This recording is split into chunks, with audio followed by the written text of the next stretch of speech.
El día de hoy vamos a observar qué nos dice sobre nuestra alma, sobre nuestro ser, el Salmo número 7. Viéndonos en este espejo del alma. Dice así el Salmo número 7. Sigayón de David, que elevó al Señor acerca de Cus, el benjaminita. Dice así a partir del versículo 1. Sálvame, Señor mi Dios, porque en ti busco refugio. Líbrame de todos mis perseguidores. De lo contrario me devorarán como leones, me despedazarán y no habrá quien me libre. Señor mi Dios, ¿qué es lo que he hecho? ¿Qué mal he cometido? Si le he hecho daño a mi amigo, si he despojado sin razón al que me oprime, entonces que mi enemigo me persiga y me alcance, que me haga morder el polvo y arrastre mi honra por los suelos. Levántate, Señor, en tu ira, enfréntate al furor de mis enemigos. Despierta, oh Dios, e imparte justicia, que en torno tuyo se reúnan los pueblos, reina sobre ellos desde lo alto. El Señor juzgará a los pueblos. Júzgame, Señor, conforme a mi justicia, págame conforme a mi inocencia. Dios justo, que examinas mente y corazón, acaba con la maldad de los malvados y mantén firme al que es justo. Mi escudo está en Dios, que salva a los de corazón recto. Dios es un juez justo, un Dios que en todo tiempo manifiesta su enojo. Si el malvado no se arrepiente, Dios le afilará la espada y tensará el arco.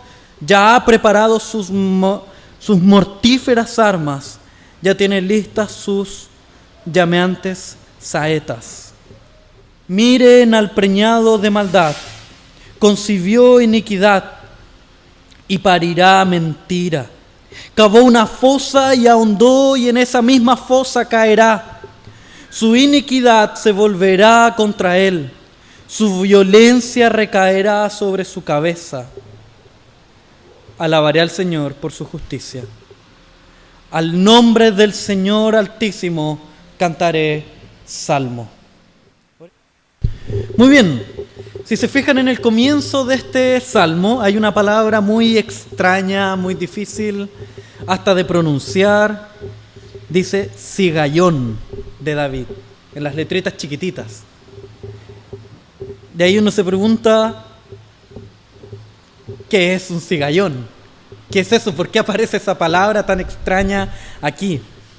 Básicamente, lo que significa esa palabra es la idea de un mover de emociones, de un brotar de emociones diferentes, de un torbellino de emociones que se agolpan en un corazón y que a partir de ahí brotan y estallan y nos ciegan nuestra mirada y no nos dejan ver absolutamente nada.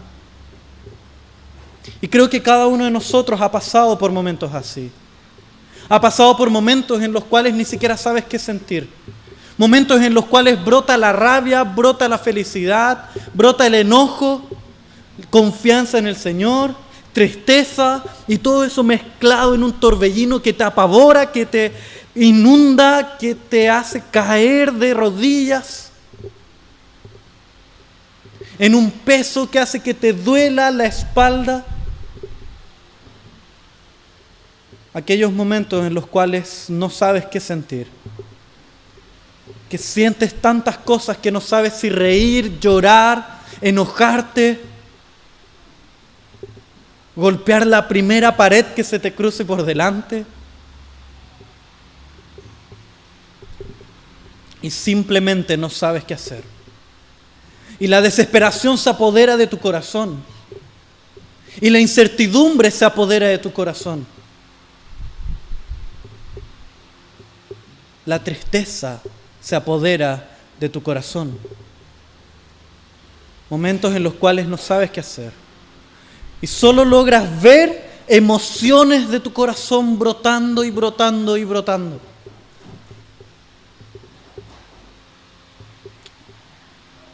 Esos momentos en los cuales tu garganta se aprieta de tal forma que ni siquiera logras hablar. Esos momentos en los cuales no entiendes absolutamente nada. Esos momentos son un cigallón. A eso se refiere este salmo. Como este salmo nos muestra a David pasando por una situación en la cual comienzan a brotar emociones mezcladas que no lo dejan ver absolutamente nada. Vemos tristeza, vemos ira, vemos rabia, vemos furor, vemos incluso paz en el Señor, vemos pedidos para que Dios lo libre, vemos pedidos para que Dios vengue el sufrimiento que está pasando, vemos pedidos para que Dios haga justicia, para que Dios reine, vemos un montón de pedidos que no tienen nada, que pareciera que no tienen nada que ver una cosa con la otra. Vemos un montón de emociones de David que están siendo derramadas y entregadas delante de Dios. Pero para poder ver de dónde están brotando estas emociones, vamos a ver cuál es esta situación que genera esta explosión de un corazón. Esta rotura, este quebranto de corazón. Ese mismo trecho en palabras pequeñitas dice, cigallón de David, que elevó al Señor acerca de Cus, el benjaminita. ¿Qué pasó con Cus? ¿Quién era ese Cus? Resulta que David escapaba del rey Saúl, porque Saúl lo perseguía por envidia, ya que el pueblo estaba girando sus ojos hacia David y lo quería levantar como rey. El mismo Dios había puesto sus ojos en David para que fuera un rey conforme a su corazón. Y esto también quiebra el corazón de Saúl, este corazón pecador, duro. Pero no lo quiebra para llevarlo al arrepentimiento, sino que lo quiebra para llenarse de sí mismo. Y empieza a perseguir a David por todos lados. David encuentra refugio en una ciudad junto a un sacerdote. Este sacerdote le ofrece armas, le ofrece alimento. Y luego de un tiempo David, junto con sus hombres, se va de ese lugar. Saúl es informado de esta noticia y va hasta esta ciudad, va hasta este sacerdote y le empieza a preguntar por David, dónde se había ido, dónde estaba oculto. El sacerdote no tenía idea de lo que estaba sucediendo. Y Saúl, en su maldad, en este corazón destruido y lleno de sí mismo, manda a que este sacerdote sea asesinado. Y no solo el sacerdote, sino que todos los animales de esta ciudad. Y no solo los animales de esta ciudad, sino que todos los hombres y mujeres de esta ciudad. Y no solo los hombres y mujeres de esta ciudad, sino que todos los sacerdotes de esta ciudad. Y no solo todos los sacerdotes de esta ciudad, sino que también los niños de esta ciudad. Una matanza, una destrucción sin nombre. A partir de ahí, uno de los hijos de este sacerdote, Ahimelech, uno de los hijos de Ahimelech, logra escapar. Logra escapar de esta destrucción. Logra escapar de esta matanza. Logra escapar de esta muerte. Se acerca a David. Le cuenta todo lo sucedido. Y a partir de ahí nace el Salmo número 7. A partir de un corazón que recibe esta noticia, que los hijos, los sacerdotes del Dios Altísimo han sido asesinados, que las familias de esta ciudad han sido asesinadas, que los hijos de esta ciudad han sido asesinados. Y a partir de ahí el corazón de David se quiebra rotundamente, profundamente, y brota el Salmo 7. Brotan todas estas emociones que son incontenibles. Claramente nosotros no hemos pasado por el mismo momento que pasó David. Claramente nosotros no hemos pasado, a lo mejor no hemos pasado por ese sufrimiento. Pero sí hemos visto la muerte cara a cara. Sí hemos visto a parientes que han partido. Sí hemos visto injusticias en este mundo. Sí tú has visto injusticias siendo realizadas en tu vida. Sí tú te has encontrado en momentos en los cuales no tienes idea de lo que está sucediendo en tu vida. Sí te has encontrado en momentos de profunda desesperanza. En momentos en los cuales no sabes qué va a pasar el día de mañana. Pero es ahí en donde el Salmo número 7 puede explicarnos y puede enseñarnos a cómo vivir en estos momentos. Y en primer lugar, en las palabras de David delante de esta situación, vemos cómo él comprende que su refugio seguro está en Dios. Versículo 1 dice: sálvame, Señor mi Dios, porque en ti busco refugio. Líbrame de mis perseguidores.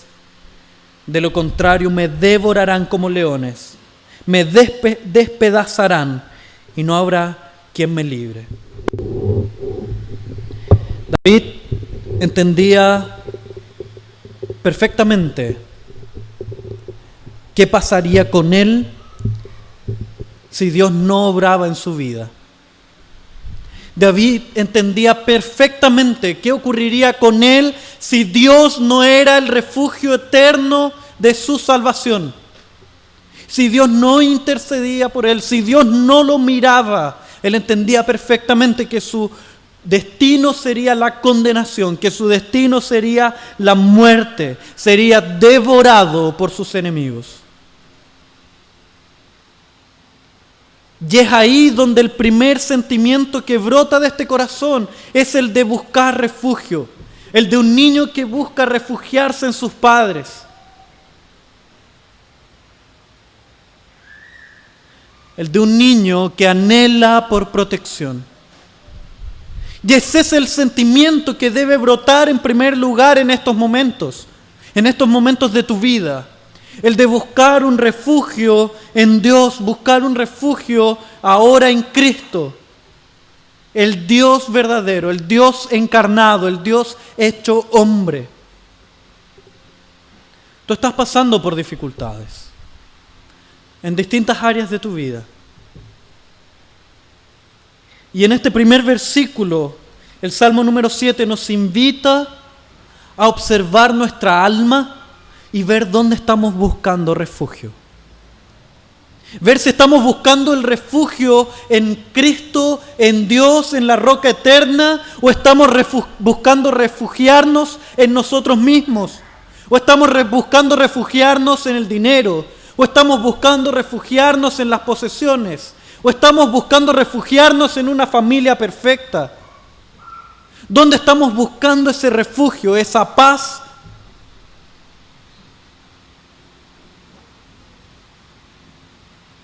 El único refugio verdadero es Cristo, es la roca eterna. Y no otra cosa, ni siquiera tú mismo. Porque cada uno de nosotros es polvo y al polvo volverá. Y entre buscar refugio en el polvo y buscar refugio en la roca eterna de nuestra salvación, el único refugio verdadero se encontrará en la roca eterna de nuestra salvación. Y no en otro lugar, y no en otra posesión, y no en otro anhelo que salga, que brote de tu corazón. Solamente en Cristo encontrarás el verdadero refugio, la verdadera paz. Segundo lugar, versículos 3 en adelante, hasta el 5, nos van a mostrar otra forma de encauzar estos sentimientos que brotan, que chorrean, que salen de nuestro corazón. Primero, buscar en Dios el refugio. Y ahora, entender que Dios es el justo juez. Continuamos leyendo. Dice el versículo 3, Señor mi Dios, ¿qué es lo que he hecho? ¿Qué mal he cometido?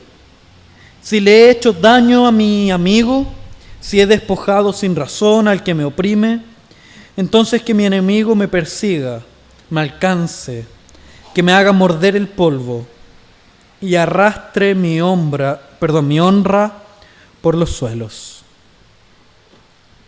Aquí vemos cómo David empieza a evaluar su vida. Empieza a evaluar su caminar hasta ese momento de la persecución. Empieza a observar cada uno de sus pasos y confía en la justicia de Dios, en la justicia del Dios santo y perfecto. Y que Dios es sabio y que Dios es bueno en todo tiempo. Y que a partir de ahí Él decide en su corazón que el mejor juez para su vida es el propio Dios, el único que puede juzgarlo de forma justa y de forma misericordiosa. A tal punto que incluso él llega a decir en esta oración delante de Dios, que si en esta evaluación de su vida él logra ser encontrado en falta, entonces que sus enemigos logren su propósito, que es la muerte de David. ¿Seríamos capaces nosotros de orar de esa forma? Déjame preguntarte, ¿serías tú capaz de orar de esa forma?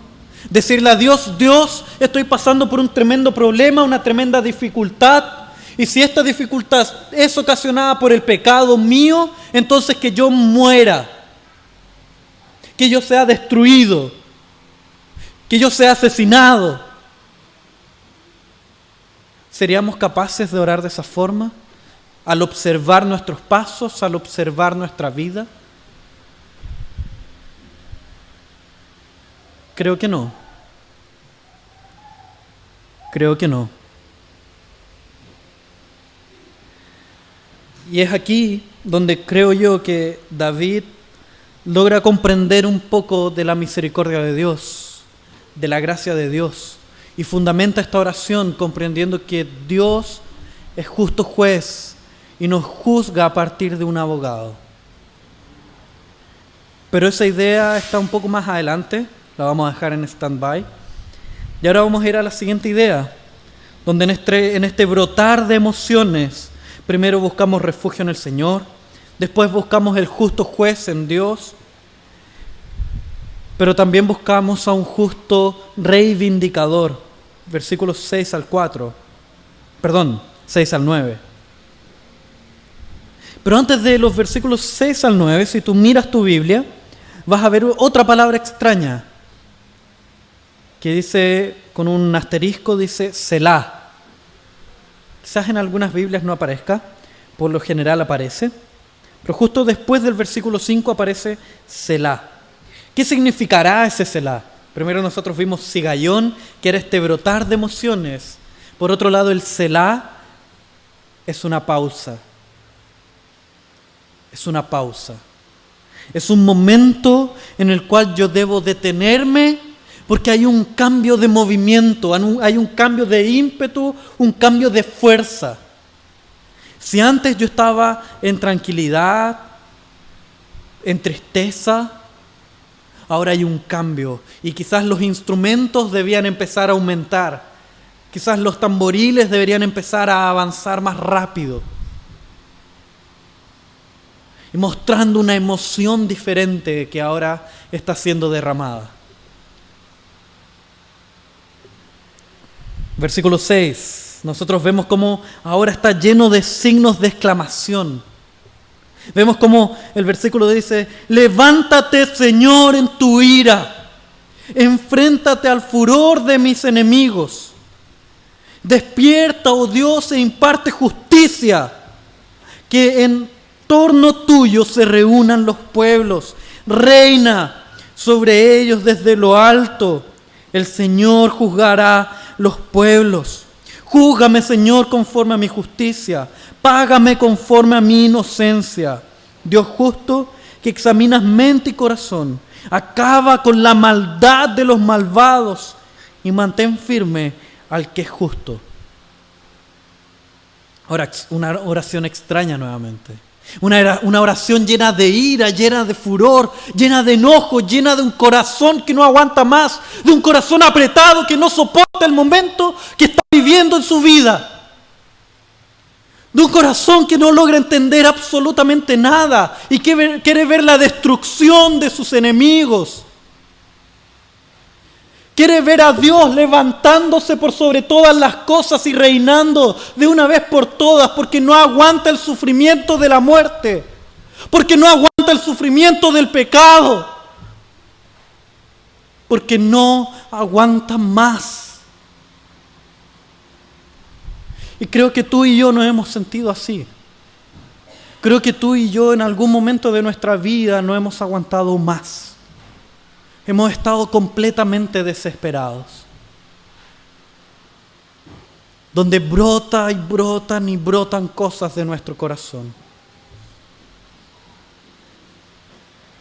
Y la primera aplicación que podemos extraer de acá,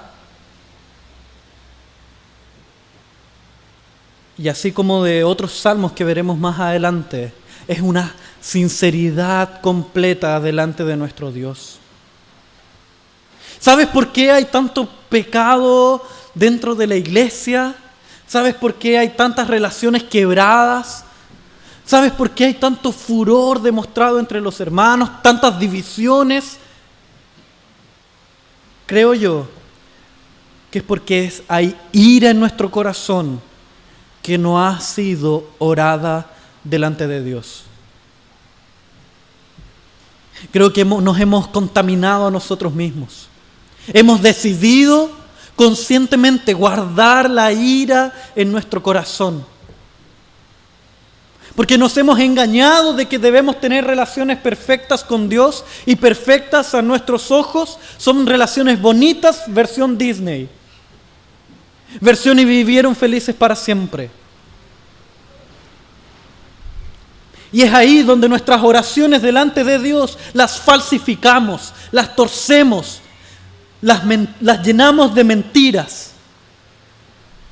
Y declaramos delante de Dios que todo está perfecto, que todo está maravilloso, que todo está lleno de luz. Y en el fondo de nuestro corazón solo vemos tempestad, sufrimiento, rabia, ira y confusión. Y a partir de ahí somos tan valientes de mentirles al propio Dios que conoce hasta lo más profundo de nuestro corazón. Creo que David en esta oración que para nosotros parece tan fea, tan llena de cosas sucias, hace lo correcto, que es colocar su corazón, desnudarlo, sacarlo de su ser y colocarlo delante de Dios, para que Dios sea el juzgador de aquello y aquel que pueda tomar ese corazón y limpiarlo de todo ese odio, de toda esa ira, de todo ese furor, de toda esa tristeza y confusión. Y es así como nosotros también por medio de este salmo somos invitados a desnudar nuestro corazón de una vez por todas delante de Dios, a colocarnos delante de Dios de brazos abiertos y sinceros, a hacer oraciones reales delante de nuestro Dios, donde aquello que nos confunde sea mostrado como aquello que nos confunde. Y a partir de ahí Dios podrá trabajar en tu corazón.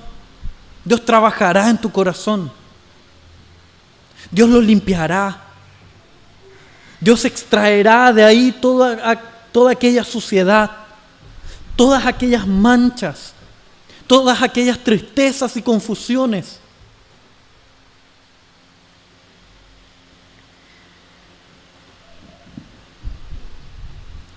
Y a partir de ahí podrás dar el siguiente paso, que está a partir del versículo 10 en adelante. donde podemos ver a Dios como un justo Salvador. Versículo 10 dice: mi escudo está en Dios. Aquí ya no hay signos de exclamación, si te fijas. Parece que nuevamente es un corazón cambiado.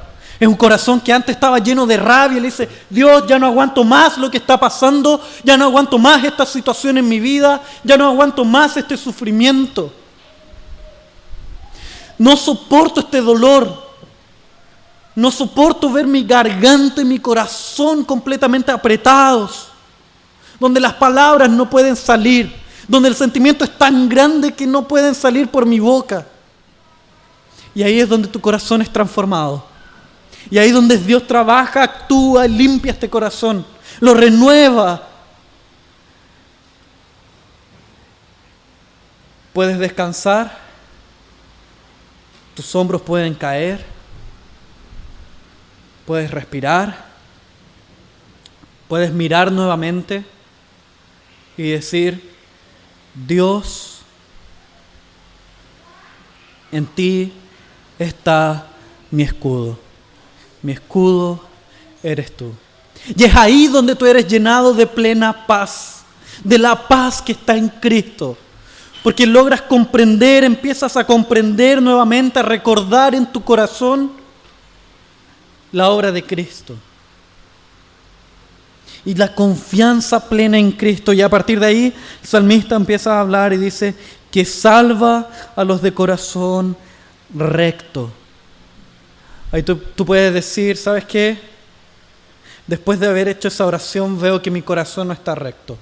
Veo que mi corazón no es un corazón recto. Veo que es un corazón lleno de maldad, lleno de suciedad. Puedo verme en este espejo de mi alma y darme cuenta y observar mis imperfecciones. Pero nosotros creemos, confiamos y sabemos que Cristo es aquel que transforma nuestro corazón. Que a partir de este momento somos vistos como hombres y mujeres según el corazón de Dios. Porque Cristo ha decidido en su maravillosa misericordia que no logra entender cambiar nuestro corazón inicuo, nuestro corazón lleno de pecado, por un corazón recto. Y donde a pesar de mis obras, a pesar de mi maldad, yo soy visto como un hombre perfecto, recto, temeroso de Dios y apartado del mal. Y de la misma forma tú, ya que has confiado en la obra de Cristo, ya que Cristo ha hecho una obra en tu corazón, ahora eres visto como un hombre perfecto, recto, temeroso de Dios y apartado del mal. Y por lo tanto, la salvación ha sido regalada a cada uno de ustedes, a cada uno de nosotros. Entonces, de ahí, de este corazón cambiado, de este corazón transformado, vemos el versículo 11, donde se nos muestra a Dios como un justo juez, un Dios que en todo tiempo manifiesta su enojo. Y si el malvado no se arrepiente, Dios afilará la espada, tensará el arco. Ya ha preparado sus mortíferas armas, ya tiene listas sus llameantes saetas. Vean cómo David logra observar el juicio de Dios y a partir del juicio de Dios traer paz a su corazón. Y es lo que nosotros hemos reiterado en varios sermones anteriores, que es la idea de mirar más allá, observar el retorno de Cristo y firmar nuestra esperanza en ese retorno. Firmar nuestra paz, afirmar nuestra paz en el retorno de Cristo. Porque de esta forma nuestro corazón aprenderá a dejar de hacer ídolos para sí. Nuestro corazón dejará de ser una fábrica de ídolos. Nuestro corazón dejará de colocar su esperanza en este mundo. Dejará de colocar su esperanza en sí mismo. Y podrá colocar su esperanza en las armas de Dios. En el día en que Dios vuelva, en que Cristo vuelva y haga justicia.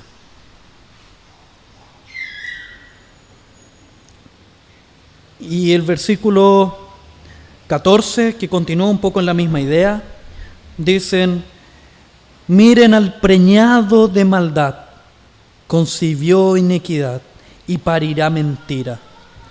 Hablando sobre Cus, sobre Saúl, como ellos han urdido, han guardado pecado en su corazón. Y a partir de ahí lo único que brota de ellos es pecado y más pecado. Y cómo David se encuentra en medio de esto. Y cómo David y cada uno de los asesinados por estos hombres sufren las consecuencias del pecado. Y es ahí donde nosotros también nos vemos reflejados. Por un lado, vivimos en un pueblo de impuros labios. Y por lo tanto nos vemos afectados por los pecados de las personas que nos rodean.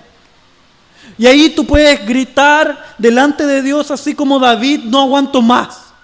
No aguanto más esta situación. No aguanto más a este hombre que peca y prospera. No aguanto más a esta mujer que peca y prospera y colocan sus pies sobre mí. No aguanto más cómo se aprovechan de todas las situaciones. No aguanto más cómo se aprovechan de mí.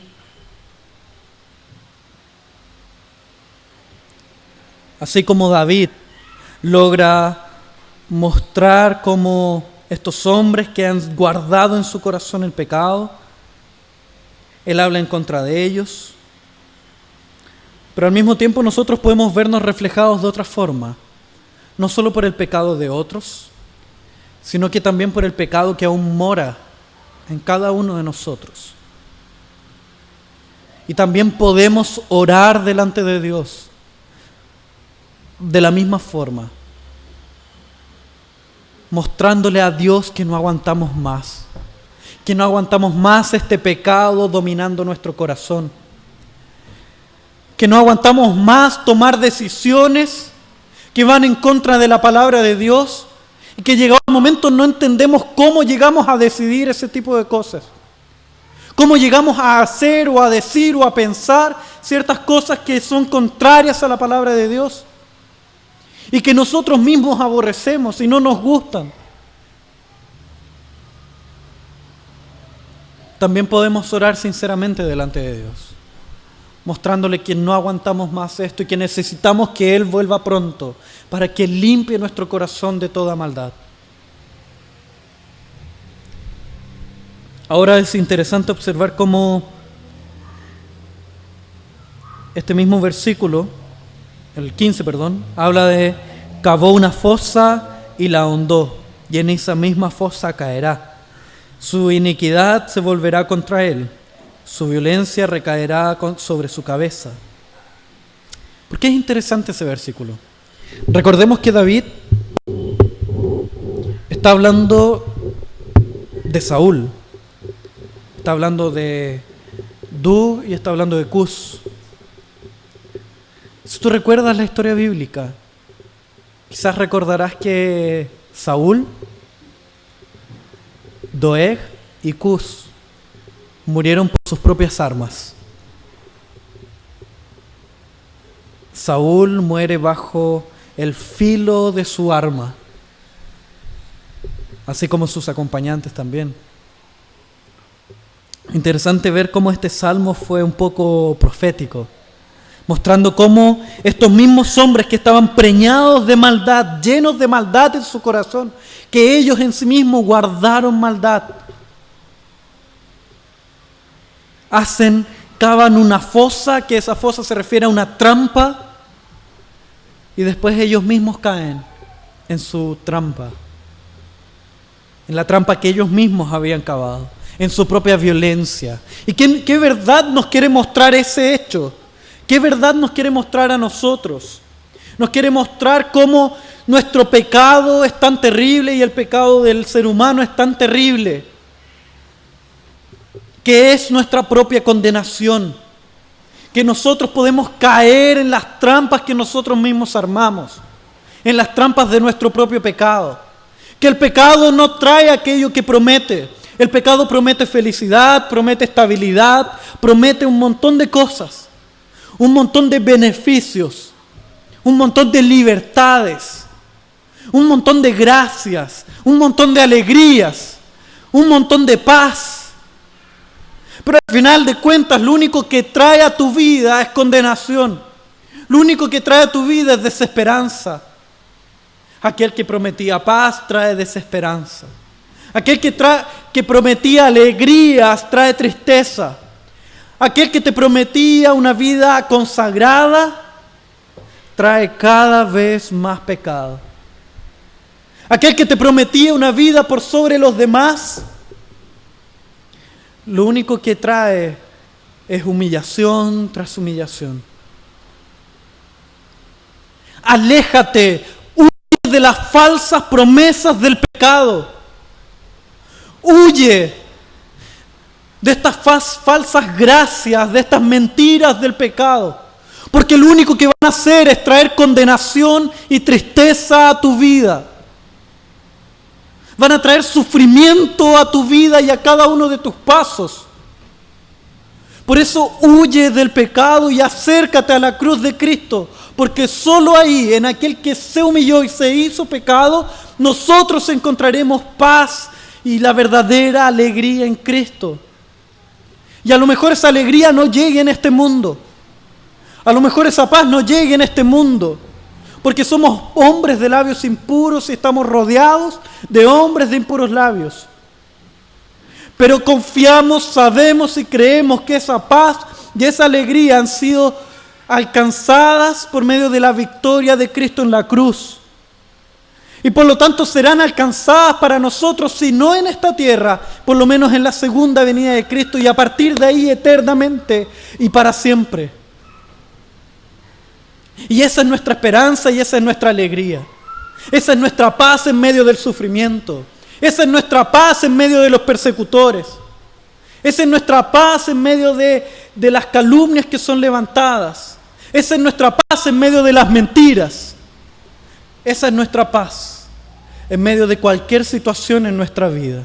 En medio de la desesperanza. En medio de un corazón roto que brota y brota sentimientos por todos lados.